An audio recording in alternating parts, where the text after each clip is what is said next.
ایک عالم تھے، وہ ایک آدمی کو منع کرتے رہے کہ مت جانا فلاں جگہ، لڑکا نہیں ہو رہا ہے مت جانا، مان گئے۔ پھر دوبارہ پھر جو ہے 1 سال کے بعد جا رہنے لگے، تو پھر منع کیا تو نہیں مانے، پھر منع کیا اسی طرح سے پھر مان گئے۔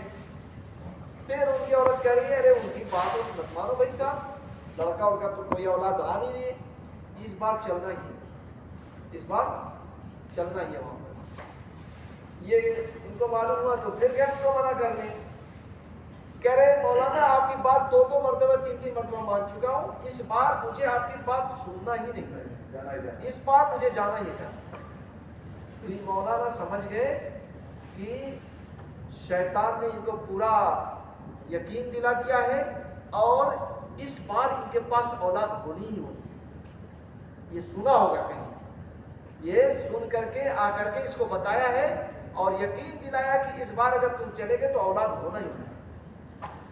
مولانا بھی سمجھ گئے، یعنی اس کی باتوں سے حرکتوں سے، اور کہے دیکھو اس بار تم کو اولاد ہونا ہی ہونا ہے، تم نہیں جاؤ، میں یقین سے کہہ رہا ہوں کہ اس بار تمہیں اولاد آئے گی،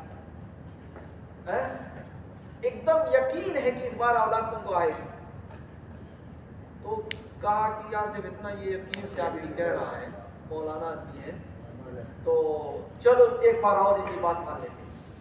سمجھ میں آیا؟ اس سال ان کو اولاد آ گئی، ان کو اولاد آ گیا، اور چلے گئے ہوتے تب پھر کیا ہوتا؟ تو ہم کتنے لوگ اولاد کی وجہ سے گمراہ ہو جاتے ہیں۔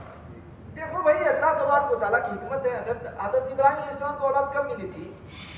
60 سال کے بعد، بڑھاپے میں ملی تھی، بالکل بڑھاپے میں، 93۔ ہاں بڑھاپے میں اولاد ملی۔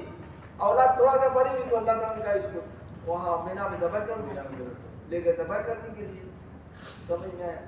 تو نبیوں کو اللہ تعالیٰ اتنے بڑھاپے میں دے رہا ہے۔ حضرت زکریا علیہ السلام کا تو قصہ ہی موجود ہے نا؟ وہ کہتے ہیں اللہ میرا جو ہے بال سفید ہو گیا ہے، ہڈیاں کمزور ہو گئی ہیں، میرا ایک جانشین چاہیے مجھ کو۔ تو اللہ تعالیٰ نے اس وقت ان کو یحییٰ علیہ السلام کو دیا۔ 26 سال کی عمر میں، ہاں بڑھاپے میں، بڑھاپا کب ہوتا ہے؟ آدمی کا بال پک جاتا ہے، ہڈی کمزور ہو جاتی ہے، چلنے پھرنے کی اتنی طاقت نہیں رہتی ہے، اس حالت میں اولاد تھی۔ تو نبیوں کو اللہ تعالیٰ آزمایا، اتنی عمر میں دیا، آپ کو نہیں ہو رہی ہے تو آپ گھبرا جاتے ہو، پریشان ہو جاتے ہو، نہیں نہیں چلنا، وہ فلاں مولانا بتائیں فلاں جگہ جانا ہے، فلاں جگہ فلاں کرنا ہے، یہ کرنا ہے، وہ کرنا ہے۔ تو یہ صحیح طریقہ نہیں ہے۔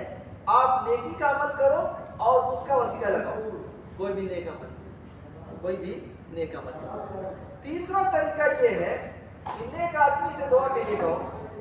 آپ کے گاؤں میں، محلے میں کوئی آدمی ہے، جا رہا ہے کہیں حج کے لیے آ رہا ہے، عمرے کے لیے آ رہا ہے، ہمارے لیے بھی دعا کر دینا بھائی، وہاں پر طواف میں، عرفات کے میدان میں، اچھا ہے، لیکن برکت کسی سے حاصل کرنا یہ جائز نہیں ہے۔